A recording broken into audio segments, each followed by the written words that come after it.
Buen día, Ray. Buen día, buen día. Vamos a poner en la placa ya directamente los 13 fundamentos y vamos a comenzar y después con el PDF.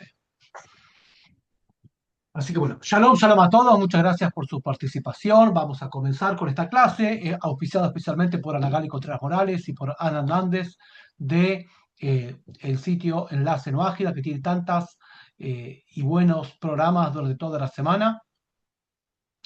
Comenzamos con la clase última de este ciclo. En realidad esta clase va a tener dos partes y después un epílogo final. Tenemos todavía tres clases, esta y dos más de este ciclo, donde estudiamos a fondo los fundamentos, los cimientos de la fe monoteísta, y llegamos al número 13. Este 13 va a tener dos partes, que como vemos en el punto, y mostramos la placa porque la idea es que ustedes puedan también empezar a engarzar, articular los 13 fundamentos, sabiendo que es un sistema completo, no es solamente capaz que lo estudiamos semana tras semana en forma individual, pero es importante que ustedes lo puedan repasar con las grabaciones y los videos que están en el sitio, especialmente de Enlace No Ágida, y después vamos a hacer una clase de síntesis en general. Pero el principio número 13, que es el que corresponde al día de hoy, es el siguiente. ¿Querés subir un poquito más, Ana, la placa? Porque está justo abajo.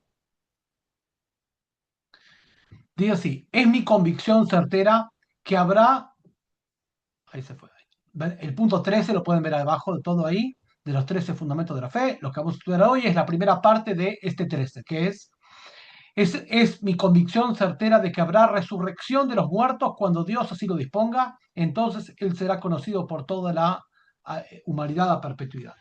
Este principio habla de la resurrección de algunos, subrayo, algunas personas muertas. En primer lugar, hay varias cosas. Vamos a ver de qué se trata esto. ¿Qué es esto que va a haber resurrección de los difuntos? Aparentemente la muerte es un estado irreversible. Nadie vuelve de la muerte. Si no, no está muerto. Porque muerte, por definición, es que se termina la vida y no regresa. ¿Qué es esto que va a pasar esto? ¿Por qué va a pasar? ¿Qué sentido tiene que pase? ¿Por qué es el último de los fundamentos? ¿Qué fuentes bíblicas, talmúdicas al respecto hay para eso? ¿Y cómo comprender este fenómeno tan enigmático? Y principalmente, como el principio anterior y todo lo demás, pero especialmente el anterior, que hablamos del tema del Mashiach, que es el presidente designado del pueblo de Israel, que tiene influencia para todas las naciones, y la época de la redención universal, que explicamos por qué son parte de la fe monoteísta y por qué son parte de los fundamentos, de los cimientos de la fe. Estos mismos temas los podemos tomar como un curso aparte de qué se trata y engarzado dentro del esquema que estamos estudiando vamos a poner especial hincapié y énfasis en explicar por qué esto es un fundamento de la fe, especialmente algo tan extraño e enigmático que en algún punto de la historia van a resucitar muertos. Está bien, que sea, no sea, pero ¿qué tiene que ver esto con los fundamentos de la fe monoteísta? De esto vamos a hablar. Vamos a utilizar hoy, hay videos al respecto de esto y también algunas placas que vamos a ir mostrando en la clase siguiente a esta, que va a ser la segunda parte. Hoy vamos a centrarnos en principalmente un PDF que tenemos preparado para ustedes, que después se lo vamos a compartir en el grupo de WhatsApp. Y después, Ana, vamos a volver a esta placa, ¿sí? Vamos a volver a esta placa, vamos a ir y venir respecto de esto. Mostramos un poco el PDF. Este PDF es de una institución judía llamada Ner Leelef, que tiene materiales didácticos muy prácticos, tiene una serie de apuntes donde se explican muchos aspectos en general del mundo monoteísta y de las aplicaciones prácticas de la ley, como 128 PDFs, digamos, unidades temáticas como las que vamos a leer hoy. Entonces, la palabra, el título se llama El mundo venidero.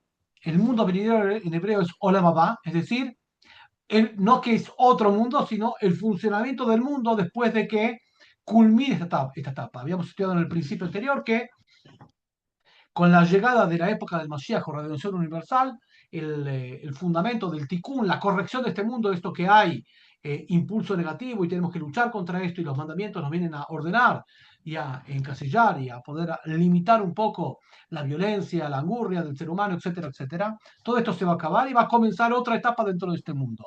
A eso llamamos mundo venidero, el funcionamiento del mundo después de que venga. Pero antes, vamos a explicar en primer lugar en forma corta y después en forma más amplia de qué se trata esto de la resurrección de algunos difuntos. En primer lugar, obviamente que tenemos bases de los versículos, etcétera, que esto va a ocurrir.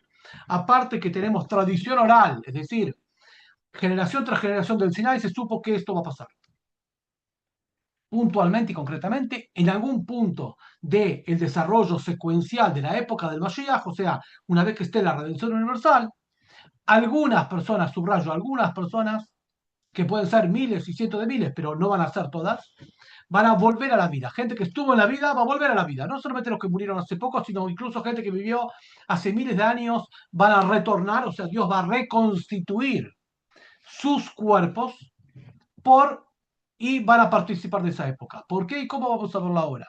Pero de eso se trata, de tener la convicción certera de que esto va a pasar. Y como cada uno de los fundamentos tiene base racional, vamos a ver cuál es la racionalidad de esto. Aparentemente esto es algo totalmente irracional y fuera de toda lógica y fuera de toda naturaleza. Que algo que estaba muerto, un ser humano que estaba muerto, vuelva a la vida. ¿Para qué? Pero aparte, ¿cómo va a ser? ¿Y por qué esto tiene que ver con la racionalidad? Aparentemente es lo más lejano de la racionalidad.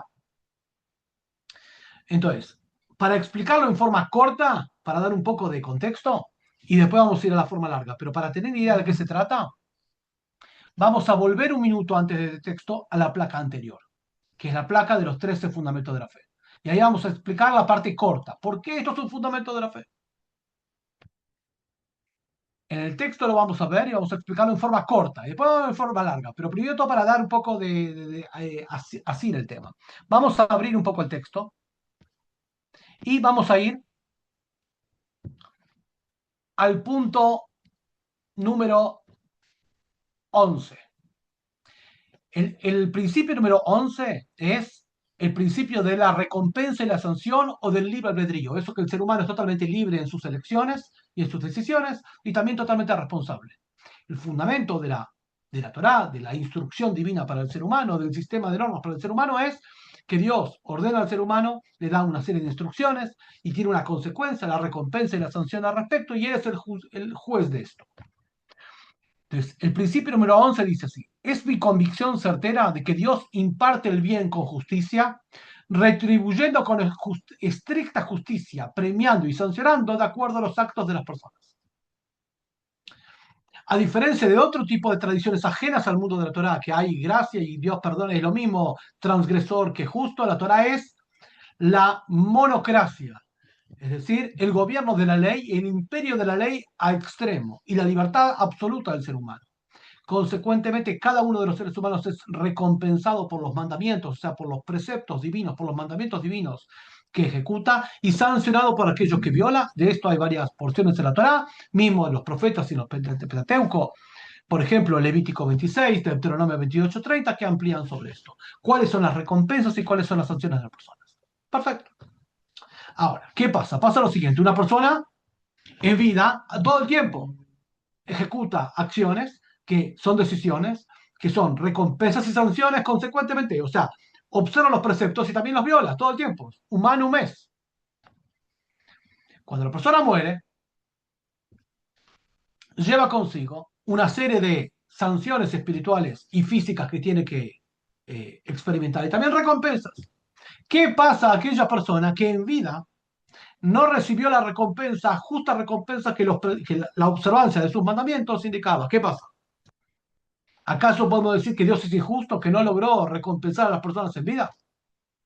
Tampoco podemos decir que Dios va a recompensar al alma cuando se desprenda del cuerpo, porque la recompensa, cualquier premio, cualquier pago, tiene que ser en consecuencia de lo que la persona hace. Si la persona observó los preceptos con su propio cuerpo, con su propia vida, dominando su propio instinto, haciendo lo que debe hacer cuando no quiere, haciendo lo que no haciendo lo que no debe hacer cuando sí quiere, lo lógico sería que la recompensa sea tal cual como la Torah la estableció, con recompensas materiales, es decir, abundancia física, salud física, bienestar, seguridad y todas las recompensas materiales que la Torah promete.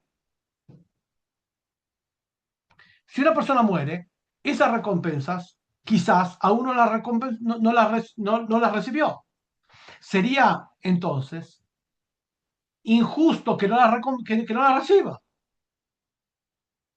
Dios, como es lo máximo de la justicia, no queda en deuda con ningún ser humano. Dios no queda en deuda con el ser humano. Entonces, aquellos seres humanos que en vida no recibieron la recompensa de los mandamientos que merecían, también puede ser porque esas mismas personas que hicieron observar los mandamientos y tienen su consecuente recompensa por Dios, también tienen sanciones. Entonces Dios primero sanciona a la persona para limpiar su alma y después de dar la recompensa. Pero si en vida no llegó, murió antes, Dios, como la máxima justicia, no va a quedar en deuda.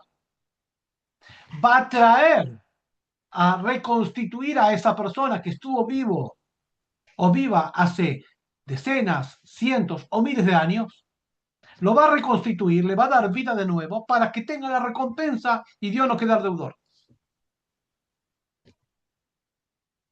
Esta es una de las explicaciones derivado del principio de recompensa y sanción. Vean ustedes el texto. Subimos un poquito, Ana, la placa. El principio número 11 es mi convicción certera de que Dios imparte el bien con justicia, retribuyendo con estricta justicia, o sea, en una forma auténtica, premiando y sancionando de acuerdo a los actos al extremo. Así como la libertad de elección para la persona es al extremo, nadie, y lo estudiamos cuando hablamos del principio número 11, dimos toda una clase al respecto, nadie coarta, ni fuerza, ni compele a la persona de decidir de alguna forma. Es libre totalmente. Si es libre totalmente, es responsable totalmente. Y por otro lado, Dios, en el pacto que hace y en el acuerdo que hace con el ser humano, también se compromete al extremo a sancionarlo y a recompensarlo. Y si en vida, en esta vida, no llegó a la persona a recibir todos los premios y todo el pago que la Torá le adjudica, en algún punto de la historia Dios va a reconstituir ese cuerpo para volverlo a animarlo, darle vida, para que reciba en ese entonces esa recompensa. O sea que el principio número 11 y el 13 están vinculados. Es mi convicción certera, dice el 13, el principio de resurrección de los difuntos, que habrá resurrección de los muertos cuando Dios así lo disponga, y entonces será conocido por todos a perpetuidad. Ahora voy a explicar esta segunda frase. De hecho, es tan así que el Talmud, que es digamos, el compendio de toda la Torah oral y los debates que esto presenta absolutamente, el Talmud no es solamente un libro o una serie de libros, sino es un saber dentro de la Torah que tiene 1500 años y cada generación se componen diferentes componentes y se legisla, como es la base grande de la cocina de la ley monoteísta, tanto ley noágida como ley para los judíos. Hay un capítulo entero, medio capítulo, del Tratado de Sanedrín, que ahí se nos habla quiénes son, cuáles son los parámetros para determinar qué tipo de personas o qué tipo de generaciones o qué tipo de transgresiones son o qué tipo de recompensas son las personas que las ejecutaron, que van a volver Dios la va a hacer resucitar para que reciban esa recompensa. Esta es una explicación, de nuevo, corta para entender el principio. Vamos a ir a la larga. Pero hasta ahora describimos qué es. Derivado del principio de que Dios es lo más justo de todos, como es justo al extremo, no va a quedar deudor con nadie. Y si alguna persona en vida lo recibió, va a recibirlo. Por otro lado, también la resurrección de los difuntos es para personas que requieren recibir su merecida sanción, generalmente grandes delincuentes y transgresores, especialmente aquellos que provocaron matanzas y genocidios, que en vida no recibieron la sanción justa. Dios lo va a reconstituir para que vean ellos la verdad de esto y van a tener juicio auténtico y sanción auténtica. De esto se habla mucho en los profetas, en el profeta Malaquías y otros más, que se llama en el lenguaje de los profetas el día del gran juicio. Dios también los va a reconstituir a ellos para darles justa sanción y para que todo el mundo vean la veracidad de la Torah, que Dios es absolutamente perfecto y justo en todos sus caminos, a pesar que en la transitoriedad de una vida humana a veces no llega a verse, pero el Eterno sí va a mostrar esto en algún punto de la historia donde en la época del Mashiach, que explicamos la clase pasada, que estamos muy pronto a eso, donde va a hacer resucitar a los justos para dar recompensa y a aquellos que todavía no recibieron su justa sanción, que también tengan el día del juicio grande, que es para aquellos, digamos, transgresores, asesinos, perversos, genocidas, etcétera, que requieren ante los ojos de todos la justa sanción. Esta es una explicación. Otra explicación también corta para la idea de la resurrección de los difuntos. ¿De qué es? Todavía no explicamos qué es, pero estamos explicando por qué es un fundamento de la fe. como último elemento general en la época del Mashiach y la rectificación de las naciones y todo esto que explicamos en la clase anterior, Dios va a hacer un acto para demostrar la veracidad de todo. Como que Él se va a sacar la máscara y va a decir, este soy yo. Que es el acto que ningún ser humano puede hacer. Ningún ser humano puede ni dar vida si Dios no quiere, y menos traer a la vida a alguien que estaba muerto. Si todavía después de la época del Mashiach quedaba alguna persona incauta, alguna persona no creyente, con esto que Dios va a hacer, va a sacar toda duda, que va a traer a las personas justas que requieren recompensa a la vida, va a reconstituir, de tal forma que no quede ningún tipo de dudas, dado que justamente la muerte por definición es algo irreversible, y el único que puede traer de la muerte a la vida es el mismo que da la vida, que es Dios. Es como el último acto para mostrar la veracidad de todo. Estas son las explicaciones cortas del principio. Ahora vamos un poco más largo. ¿De qué se trata? ¿Cómo se trata? ¿Qué va a pasar? Todo esto, los libros lo hablan. Tenemos otra clase más de esto al respecto. Ahora sí, Ana Gali, Ana, vamos a volver a la placa. ¿Sí? Vamos a empezar con la placa. Obviamente, si tienen preguntas y consultas, pueden ir anotando y después terminamos esta parte de la clase. Vamos a dar espacio para que puedan preguntar y consultar respecto de esto. Pero el Talmud, obviamente, bajo los principios lógicos, con un argumento básico, nos trae a la imaginación cómo puede ser esto posible. Que alguien que estaba muerto vuelva a la vida. Entonces, el Talmud argumenta una de las cosas que argumenta es, el milagro en realidad no es que alguien que estaba muerto vuelva a la vida. El milagro real es que personas que nunca estuvieron en el mundo estén. O sea, los nacimientos. ¿Qué es más difícil hacer? ¿Que alguien que ya estuvo muerto vuelva a vivir? ¿O alguien que nunca estuvo vivo que viva? Seguro que el nacimiento es mucho más milagroso. Alguien que nunca estuvo en la vida, ahora está de la nada. Que alguien que ya estuvo vuelva a vivir, ya estuvo al fin y al cabo. Nada más que, como estamos acostumbrados a ver muchos nacimientos por día y ninguna resurrección hasta ahora, nos parece raro. Pero solamente porque estamos acostumbrados al milagro de la vida. Que vamos a cualquier maternidad y vemos cientos de personas que nacen por día. Pero el milagro en realidad es el nacimiento, no la resurrección. Eso que las personas de la nada surgen, nunca estuvieron en el mundo, ahora están.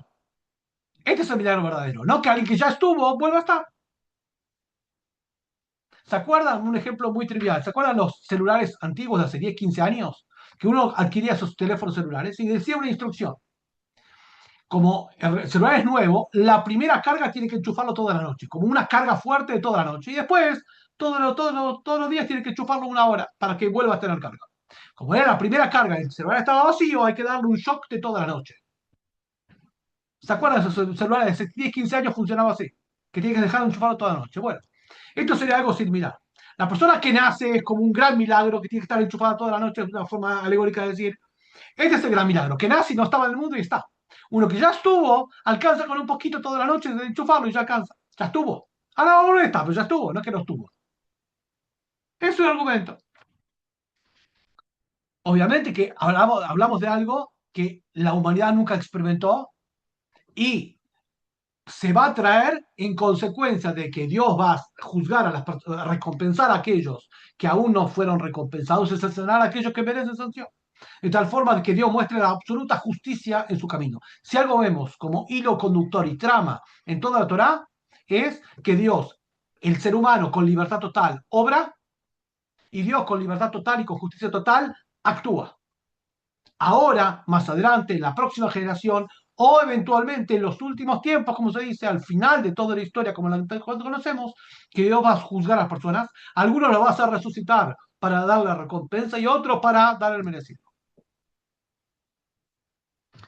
Obviamente que de esto hay, hasta ahora explicamos de forma racional por qué necesariamente tiene que haber un momento donde esto suceda, si no Dios sería injusto, dejaría a personas sin su recompensa y dejaría principalmente a los transgresores grandes, conspicuos, sin su sanción. Entonces Dios va a hacer levantar a los que corresponde, tanto para uno para otro, y va a quedar bien claro que Él es el que dirigió todo. Es como un gran teatro de marionetas, donde termina la obra, se levanta el telón y el que maneja todas las marionetas dice, en realidad, todo esto que estuvimos jugando con las marionetas era una persona. No era un trapo, no era una media que se movía. Era Dios que estaba detrás de los hilos. Entonces, el que maneja las marionetas se saca el guante y muestra, soy yo. Como que Dios se saca la máscara y dice, soy yo.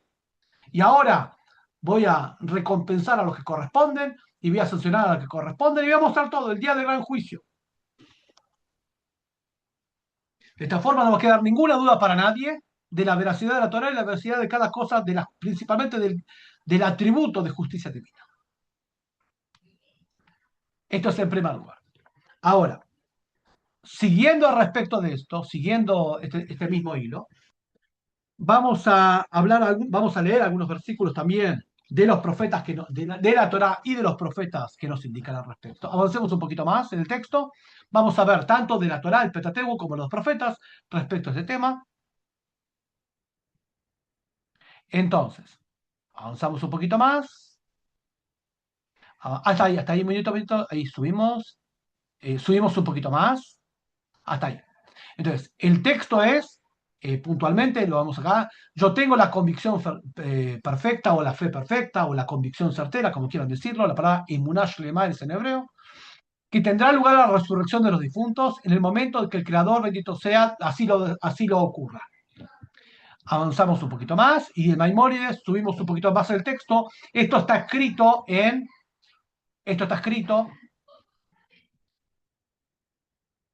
denme un segundito.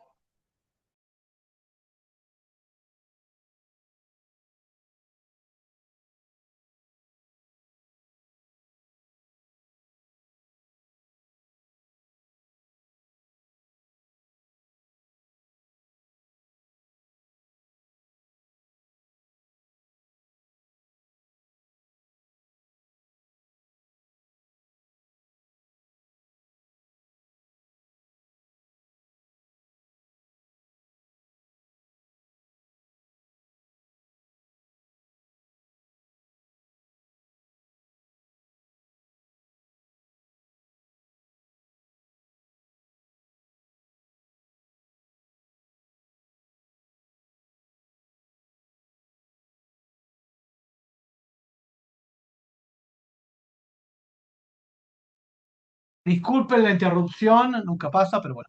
Ok, entonces, vamos a los textos, bajamos un poquito en el texto, perdón, subimos un poquito en el texto, a ver,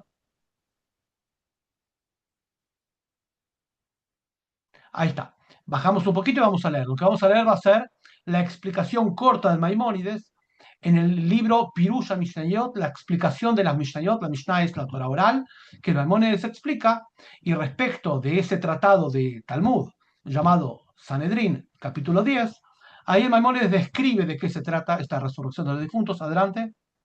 Bajamos un poquito más, hasta ahí, hasta ahí, hasta ahí, un poquito más arriba. Gracias, hasta ahí. El concepto de la resurrección de los difuntos, de los muertos, universalmente aceptado por nuestro pueblo, o sea, es algo que viene de tradición oral en el pueblo de Israel, ya desde la época del Sinaí, traspasando por generación tras generación. Aparte de los argumentos lógicos, experienciales y todo esto, ya viene en tradición generacional esto, incorporado en nuestras plegarias diurnas, diarias, las cuales fueron compuestas por profetas y hombres sumamente sabios con pleno conocimiento del Midrash y el Talmud, o sea, es algo que está también plasmado en el texto de la liturgia de la plegaria del pueblo de Israel, que tiene 2000 años, escrito por los hombres de la Magna Asamblea, destruido el segundo templo de Jerusalén, se estableció plegarias diarias para el pueblo de Israel, que están en el Sidur, en el libro de rezos, y ahí nos trae textos que invocan esta época, para indicar que esto no es algo, un conocimiento oculto, escondido, sino es algo totalmente público para nuestro pueblo y también de recitado diario. Se refiere literalmente al retorno del alma al cuerpo luego de haber sido separados. ¿Qué es resurrección de difuntos? Que el alma va a volver al cuerpo, o sea, el cuerpo va a ser reconstituido por un lado y el alma insuflada de nuevo, y ello no requiere ninguna explicación alegórica. O sea, no va a ser una resurrección espiritual, sino física. Igual que todas las recompensas de atrás son físicas y materiales. Uno lee, o sea, no en otra dimensión, acá mismo, todo es acá. La Torah habla especialmente de aquí y ahora. Los preceptos son que el cuerpo de aquí y ahora, en la vida que tenemos, la recompensa de aquí y ahora, esto lo vemos muy bien, todas las recompensas en abundancia, salud, en bienestar, en vida, en todo lo demás, lo vemos bien claro en Levítico 26, Deuteronomio 28:30, todo esto lo vemos bien claro. Que es acá y no es metafórico y no es simbólico, sino es real. Consecuentemente, la recompensa, el Mashiach también es real y todo es real. O sea, real quiere decir material, tangible, palpable, visto por todos, no por algunos. Y ello no requiere ninguna explicación alegórica, sino que así tal cual es.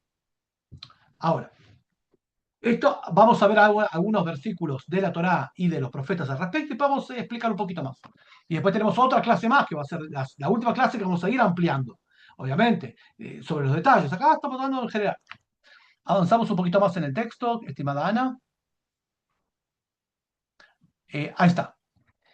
Lo que vemos es el Nusach Tfilah, que significa la liturgia de la plegaria, especialmente la plegaria llamada Shmona Esreo de 18 bendiciones, o la Amidá, que el pueblo de Israel lo hace todos los días, 3 veces por día.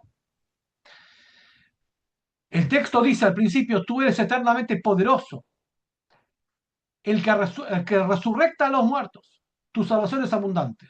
Él mantiene a los vivos con bondad, él resurrecta a los muertos con abundante misericordia. Él apoya a los caídos, cura al enfermo, libera a los prisioneros y cumple con su fe en aquellos que duermen en el polvo.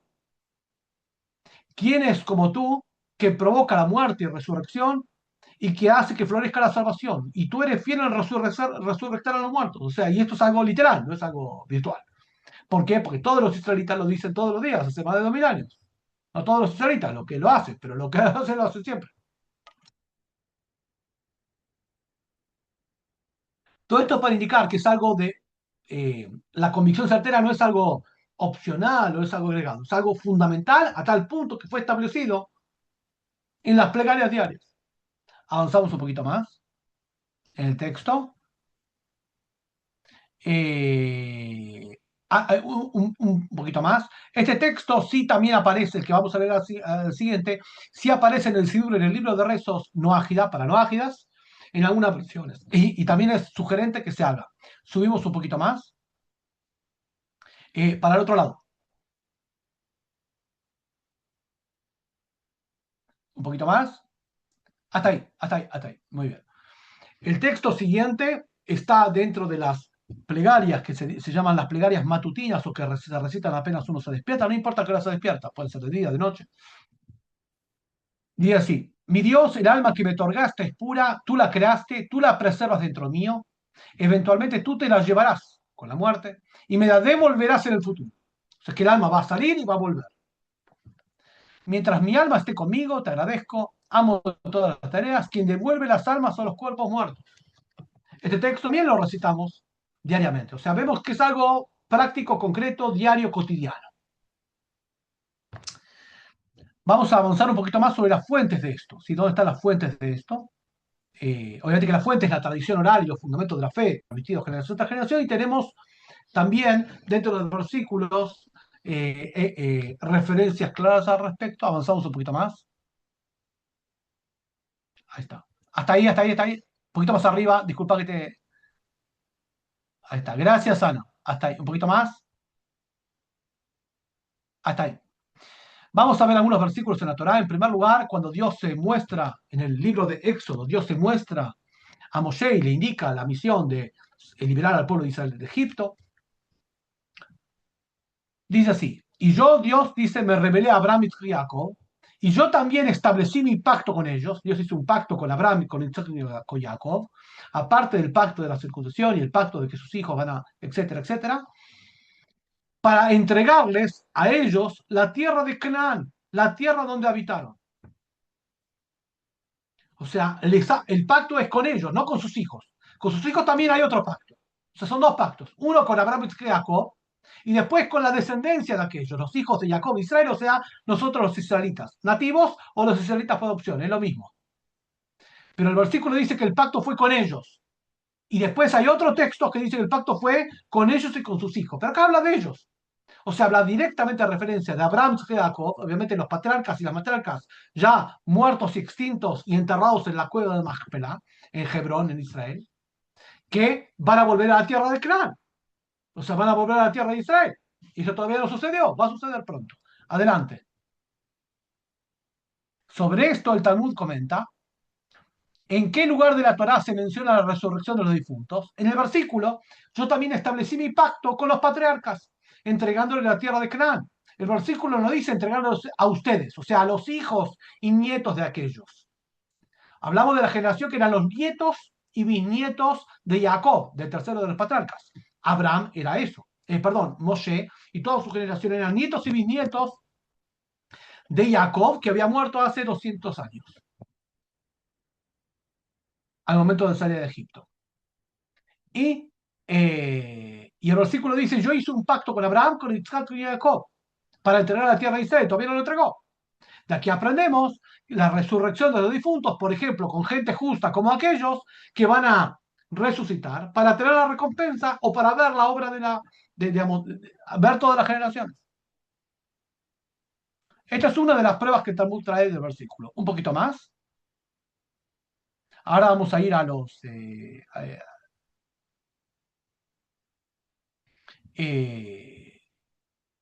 hasta ahora solamente, como dice acá bien claro, el comentario de Rashi, entregándoles a ellos, este versículo implica que Dios le prometió a los patriarcas Abraham y Jacob que le entregan la tierra de Israel. Pero en verdad ellos la recibieron. ¿Acaso los patriarcas la recibieron sus hijos? Hasta ahora los hijos. Esto lo vemos hoy en día. La mitad de los hijos de Israel bíblicos están ahora en la tierra de Israel, literalmente hoy en día, 2026. La mitad del pueblo de Israel está en la tierra de Israel. Solamente los descendientes de aquellos lo recibieron, lo vemos con nuestros ojos. Por lo tanto, el versículo nos enseña que esto aún debe ocurrir, todavía no ocurrió y va a ocurrir, que es que en el futuro Dios le da la tierra a Israel a los patriarcas mismos, o sea, a Abraham y Jacob y a sus matriarcas, Sarah, Rivka, Rachel y Lea, a sus esposas, y todavía no ocurrió, va a ocurrir. ¿Cuándo? En la resurrección de los difuntos. Avanzamos un poquito más, hasta ahí subimos un poquito más, un poquito más y ya no vamos a leer más para adelante, un poquito más, hasta ahí. Subimos un poquito más el texto, antes, un poquito más, un poquito más, dale un poquito más. Hasta ahí, hasta ahí, hasta ahí, hasta ahí, ahí, ahí. Vemos algunos versículos de Isaías. Pero tus muertos vivirán, dice bien claro, los cadáveres de mi pueblo se levantarán. Despierten y canten los que habitan en el polvo. O sea, directamente a referencia del hecho de que se van a levantar los muertos. Un versículo antes que no está acá en el texto, pero de Isaías, el capítulo anterior, este capítulo de Isaías 26-19. El capítulo anterior que no está en el texto, lo voy a yo de mi Tanaj, capítulo 25 de Isaías, 25 versículo 8. Isaías 25 versículo 8 no está en el texto, pues yo lo leo acá. Dice así, anulará la muerte para siempre. Dios anulará la muerte para siempre. Entonces borrará el Señor el Eterno la lágrima de todo rostro. Bien claro que va a anular la muerte en un momento, para algunos, y vivirán tus muertos. Y en el libro de Daniel también vemos, Daniel capítulo 12, y muchos de aquellos que duermen en el polvo de la tierra se despertarán. ¿Ven? Muchos, no todos, los que corresponden. Muchos de los que duermen en el polvo de la tierra, o sea, obviamente los que están muertos, despertarán. Hasta ahora vimos solamente, voy a hacer un resumen de lo que vimos, presentamos el fundamento de la fe monoteísta de la resurrección de difuntos como un hecho real, como el último de los fundamentos, consecuencia de la época del Moshiach. Lo explicamos en dos formas hasta ahora. Uno es consecuencia directa de la libre elección, de la recompensa y sanción, que aquellas personas que no recibieron la recompensa en algún punto material, física, tienen que tener un cuerpo para recibir. El alma no puede disfrutar de los placeres del confort y de la recompensa que Dios le estableció, porque está muerto. Entonces, tiene que Dios reconstituir el cuerpo para darle alma para que disfrute y recompensarlo, siendo Él máxima justicia. Al revés también, aquellas personas que en vida fueron grandes asesinos y grandes delincuentes, Dios los va a reconstituir para sancionarlos, para que tengan en vida la sanción que corresponde. Y Él montarse como la máxima justicia También explicamos el fundamento de la fe como que va a ser el último acto que Dios se va a sacar la máscara y va a mostrar que Él da vida, da muerte y es el máximo exponente, haciendo algo que nadie puede hacer, que es resucitar a muertos. Porque por definición, como explicamos, la muerte es un estado irreversible. Y citamos de la Torá con sus interpretaciones del Talmud y de los versículos de los profetas alguna apoyo. Es solamente una presentación del tema para terminar esta primera parte y darle el espacio que puedan preguntar. Vamos a explicar en los próximos minutos el deambular del alma por un lado y del cuerpo por otro lado, en varias uniones y desuniones. Cuerpo y alma en realidad son dos entidades que en vida están juntas, pero no son juntas, no son lo mismo. Son dos entidades que están separadas y unidas varias veces. Vamos a ver ahora de qué se trata.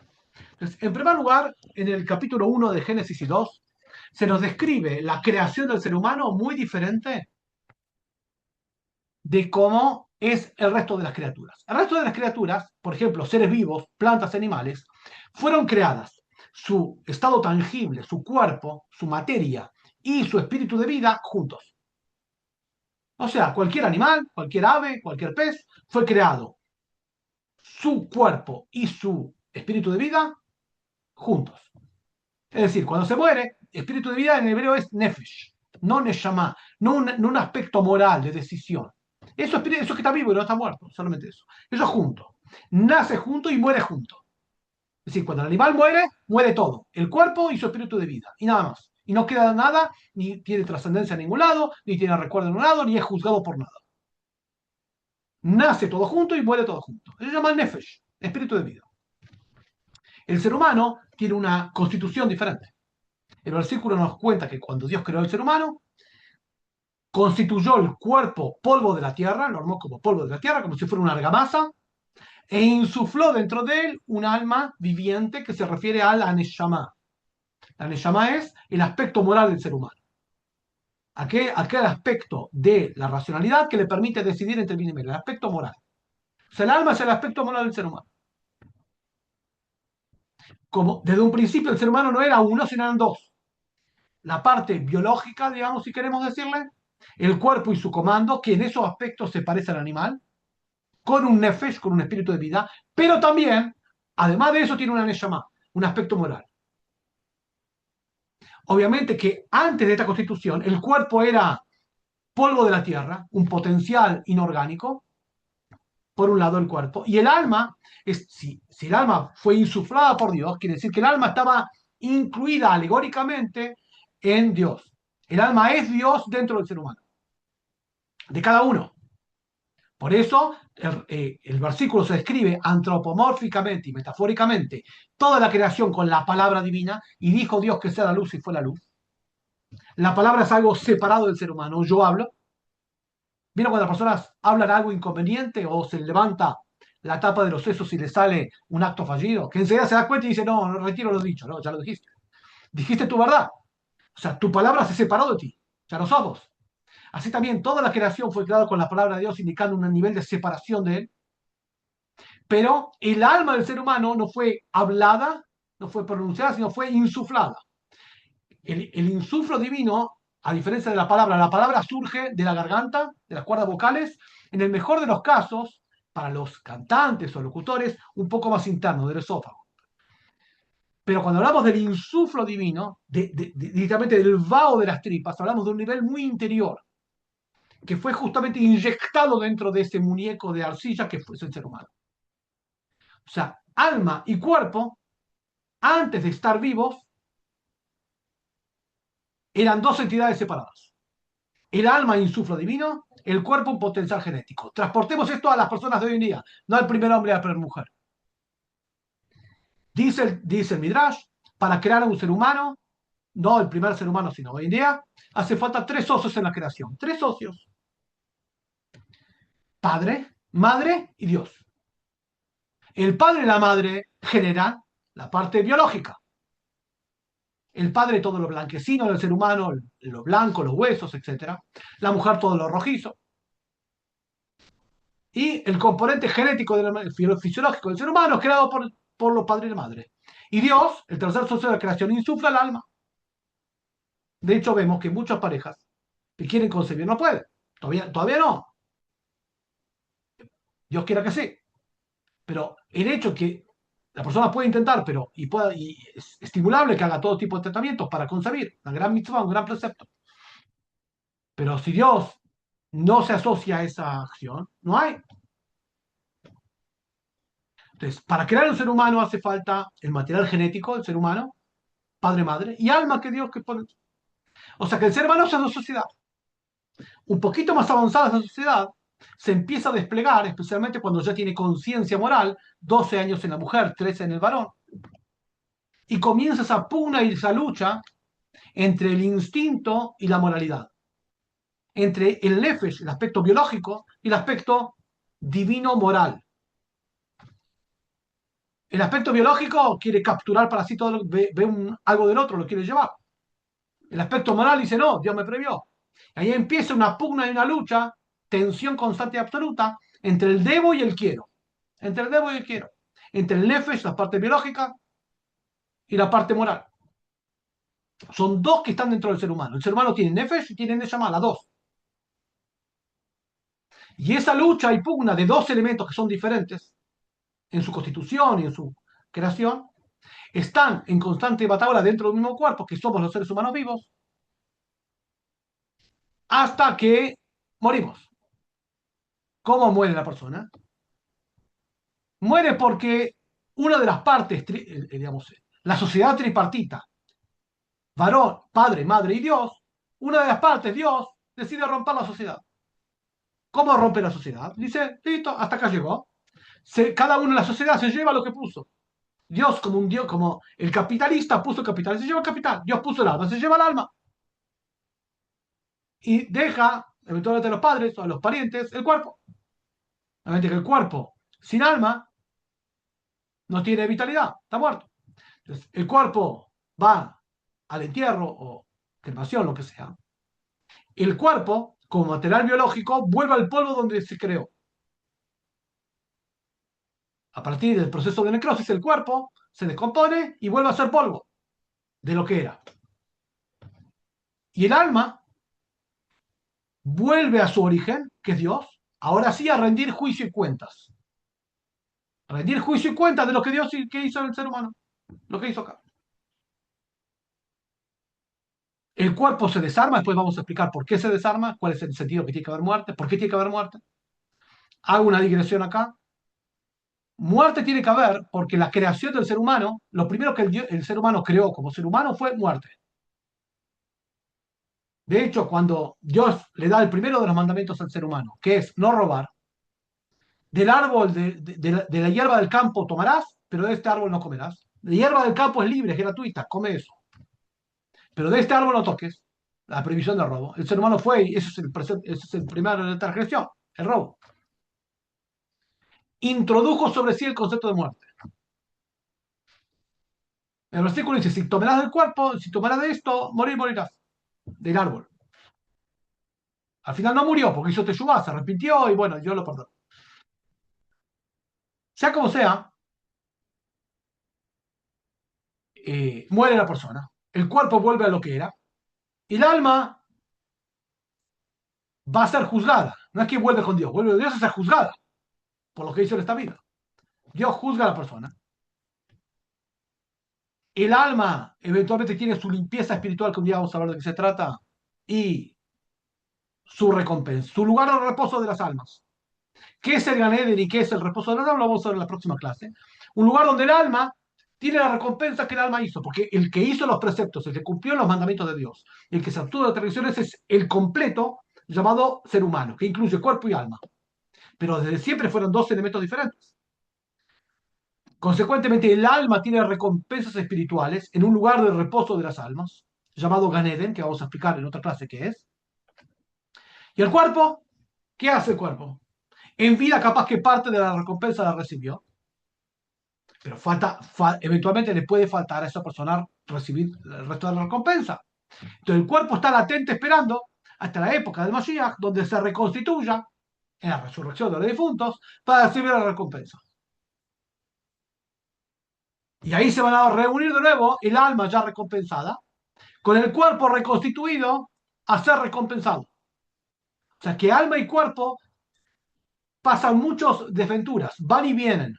Antes de ser concebidos, que cuando son concebidos, cuando toman conciencia moral, en toda la lucha de la vida, cuando se separan, cuando el alma es juzgada y eventualmente sancionada y recompensada, y el cuerpo queda latente hasta que sea reconstituido de nuevo para recibir la recompensa y se van a juntar de nuevo. Esto es un poco de la descripción en general de qué es. Obviamente que falta mucho todavía explicar y ver el texto y también un video al respecto y lo vamos a ver seguramente en la próxima clase. Pero por ahora tenemos una preliminar de qué es yo tengo la convicción certera en la resurrección de los difuntos cuando Dios lo considera. Muchísimas gracias de nuevo a Ana Gali Contreras Morales por este espacio, a Ana Hernández por supuesto, y ahora queda el espacio abierto para preguntas, consultas y comentarios, tanto en el chat que veo que escribieron como en vivo. Adelante.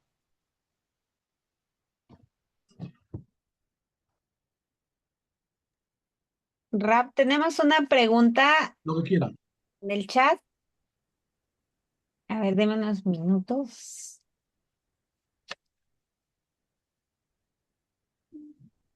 Esa es nuestra estimada Norma Gutiérrez. Dice así. Dice,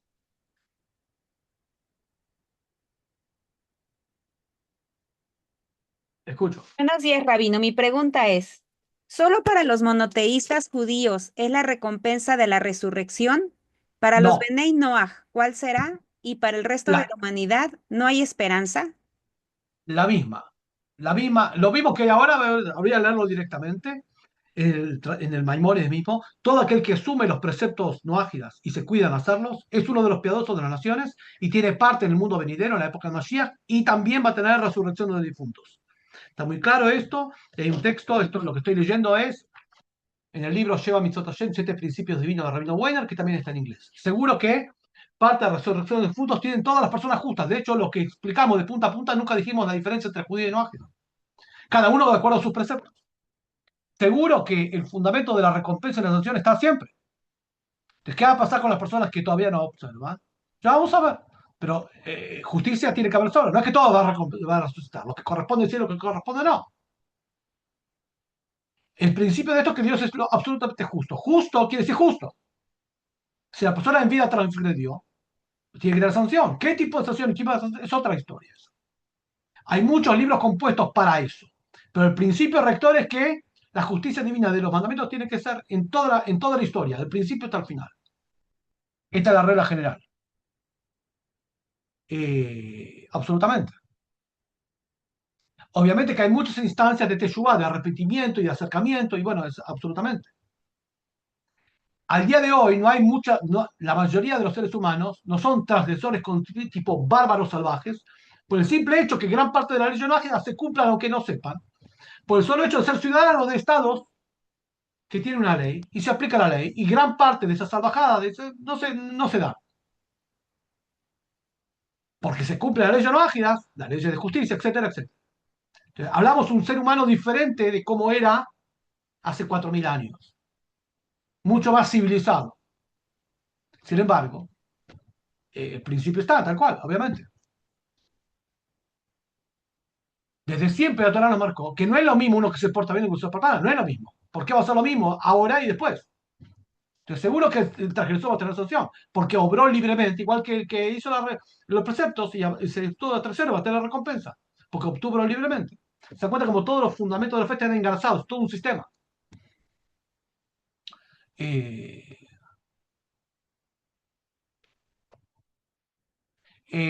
Acá nos pregunta, sí, Brenda Paré, ¿el material y los videos anteriores puedo encontrarlos en el enlace de la hoja? Sí.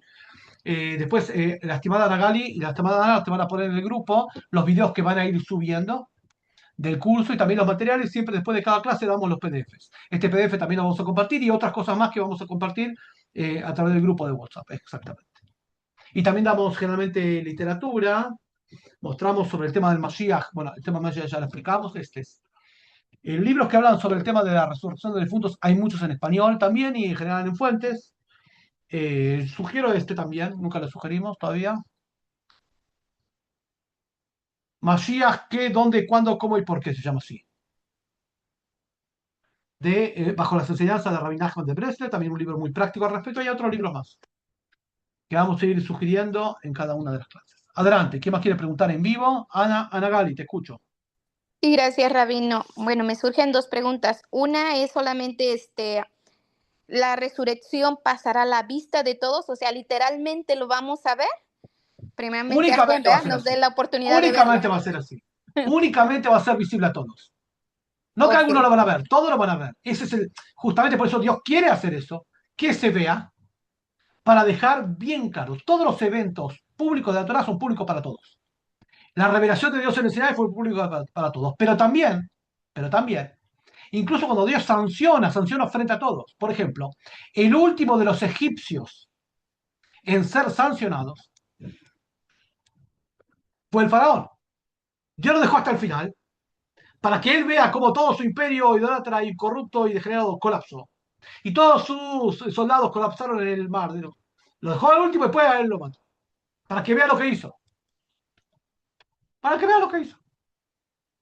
A los grandes transgresores y perversos los deja hasta el final para que vean todo y después lo mata. Tal cual. Otra preguntita, Rabino.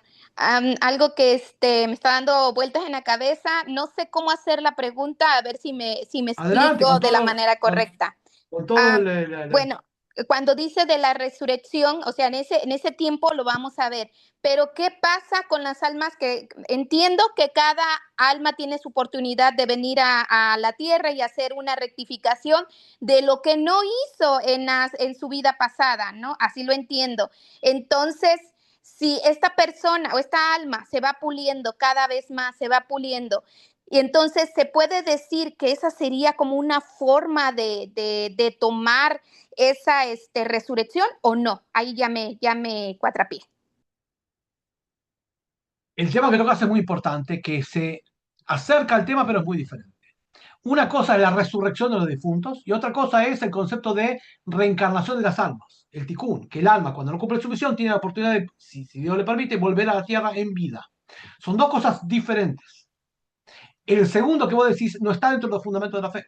Sí existe, pero no es uno de los cimientos de la fe. Se llama el tema de la reencarnación de las almas. O sea, en realidad la palabra más correcta no es reencarnación, sino transmigración de las almas. Las almas van a volver a estar acá en vida, en este mundo, no en la época del Mashiach, ahora para rectificar. Quizá nosotros, todos nosotros somos almas que estuvimos ya y venimos a rectificar. Esto es una cosa. Esto sí existe y hay muchas clases que di en YouTube al respecto y voy a volver a dar clases de esto, pero no es fundamento de la fe. Resurrección de difuntos en la época del Mashiach sí es un fundamento de la fe. Son dos cosas diferentes. Sé que se asemejan, pero uno es parte del sistema de los cimientos de la fe, que es este. Por eso lo enganchamos derivado al principio número 11 de recompensa y sanción. Y el otro existe como tal, pero no es parte del sistema troncal. Es como en un edificio, tienes un edificio de apartamentos y está montado sobre 13 cimientos. Esos son los fundamentos que están debajo de la tierra y sostienen todo. Después hay otra construcción que está por encima, que también es importante, pero no es un cimiento. Mucho Una más cosa es el claro. ticún de la reencarnación de las almas o transmigración, es el término más correcto, y otra cosa es la resurrección de los difuntos. Se parecen, pero es diferente. Gracias, Rabin. ¿Qué más?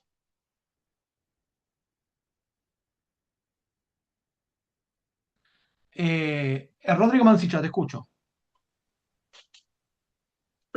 Hola Rabino, muchas gracias por su clase. Una consulta. Almas que ya realizaron su proceso de rectificación, ¿ellos actualmente ya estarían como en estado de recompensa o están esperando esta época del Mashiach para tener como una resucitación, digámoslo así, y una recompensa física también? El tema es lo siguiente, está muy buena la pregunta, pero se está mezclando las dos cosas. Una cosa es que el alma tenga su rectificación y otra cosa es que las personas que hicieron los preceptos y todavía no fueron recompensadas vuelvan a la vida. De eso hablamos. Independientemente si tu alma está rectificada o no, porque en realidad son dos personas dentro de una. El alma con su recompensa, esto no lo dijimos, pero es muy importante y lo vamos a subrayar la semana que viene. Para que Dios sea lo totalmente justo que es, al 100%, tiene que recompensar a cada uno en la moneda o en el pago que reconoce. Al cuerpo no lo puede recompensar con lo que el alma recompensa, simplemente porque no es como un niño que lo recompensa con cosas de adulto. Al cuerpo le tiene que recompensar con placeres físicos, materiales, como la Torah lo promete. ¿Qué es lo que el cuerpo reconoce? Al alma con placeres espirituales. ¿Qué es lo que el alma reconoce? Entonces, el alma está siendo recompensada en el lugar de reposo de las almas Edén, que vamos a explicar en la próxima clase qué es, y el cuerpo está esperando la recompensa física que aún no recibió, si es que no recibió. Capaz que sí, no lo sabe. Ok.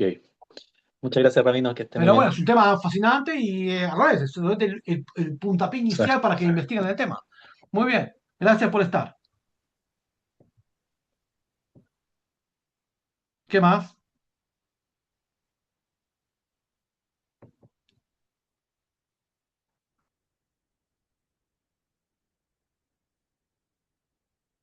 Escucho.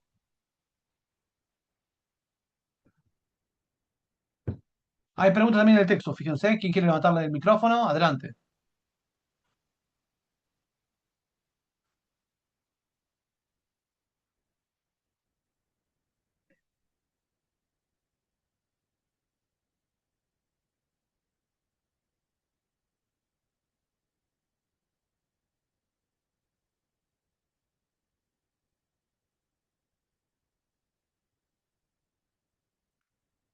No escucho.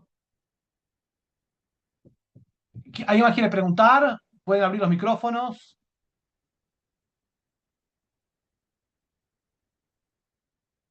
No se escucha. Voy a leer el mensaje, capaz que Ana no está online. A ver. ¿Alguna pregunta más? ¿Quieren levantar la mano? No sé. Ana Gali, ¿estás, Ana? Sí, Rab. Ah, Em, a ver si checando las ¿estamos? preguntas. Dice Freddy Salgado. eh, Escucho. ¿Hay alguna relación en la resurrección cuando acontece algo que recuerdo haber hecho?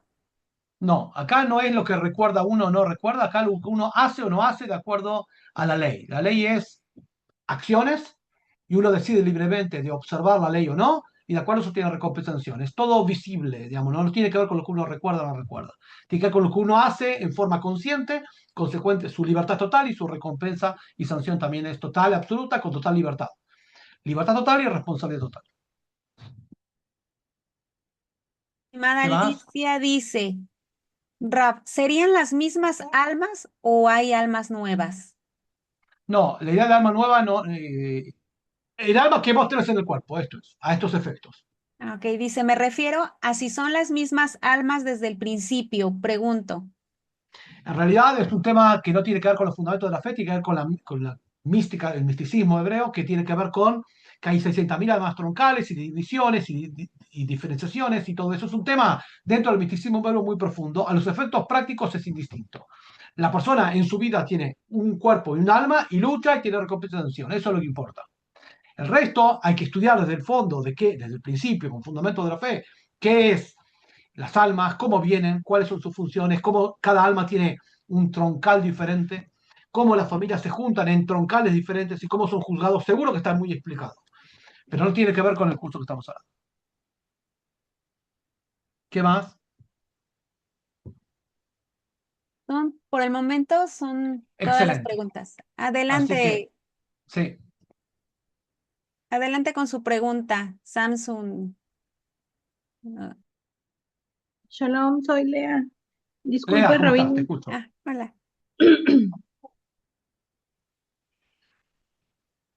Escucho, escucho. Adelante, abrí tu micrófono y pregunta. Disculpe, Rabino, por decir, usted comentó que la resurrección era también para personas, malvadas. Y yo creía que la resurrección era como un premio o una recompensa para las personas que actuaron bien. Y ahora, sí me dejó así sorprendida Para esa malvadas, para que Dios los aclaración. sancione. A eso me Sí, refiero. Los va a levantar para sancionarlos. No es un premio. Al revés, estaban en el polvo, su alma estaba siendo sancionada.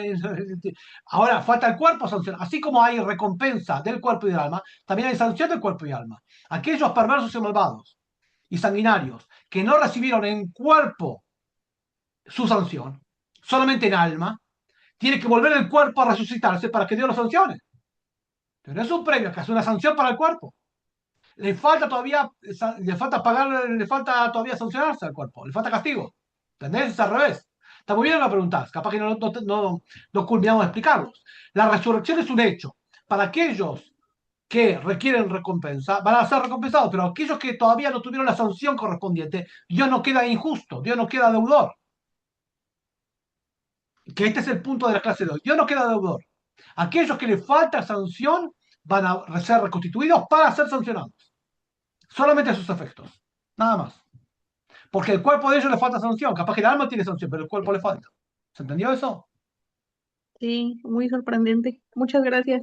Así que bueno, Baruch Hashem, muy bien. Último, ¿sí? Sarien Urieta pregunta, los que viven en la práctica del pecado. En realidad, la palabra pecado nunca la utilizamos. Hablamos de un código que las personas, un pacto con Dios, que es el código de leyes, tienen que estudiar el código y observarlo. De eso hablamos. No hablamos del concepto de pecado, que es ajeno.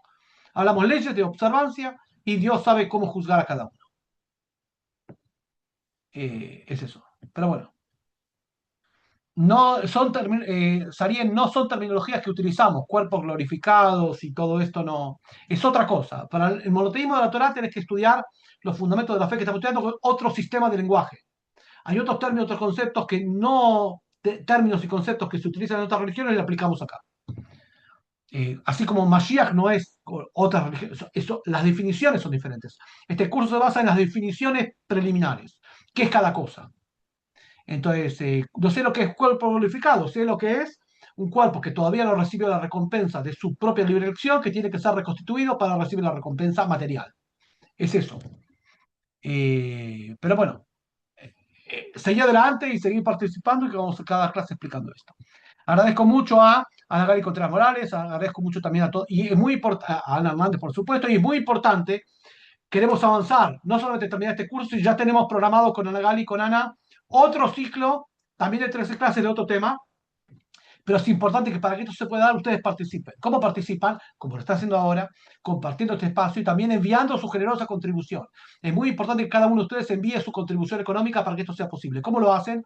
Se contactan con Ana Gali Contreras Morales o con Ana Hernández, con enlace en Ágida Radio, que tiene programación todos los días, y envían su generosa contribución económica a través de PayPal o cuenta bancaria para que esto sea posible y podamos empezar un nuevo ciclo. Lo que más queremos es empezar un nuevo ciclo con otra temática para la segunda parte del año, pero requerimos que ustedes también participen. Así que bueno, muchas gracias, bendiciones para todos y nos vemos en 2 semanas, que va a ser la última clase, y después tenemos otra más que es la síntesis de todo. Agradezco a todos, bendiciones para todos. Shalom, shalom. Muchas gracias, Rabino. Gracias a todos por acompañarnos.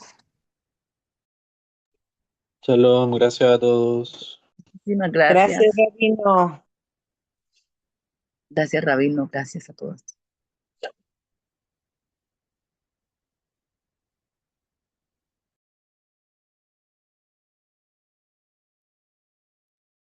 Que tengan un buen día. Gracias por la transmisión, Ana. Gracias.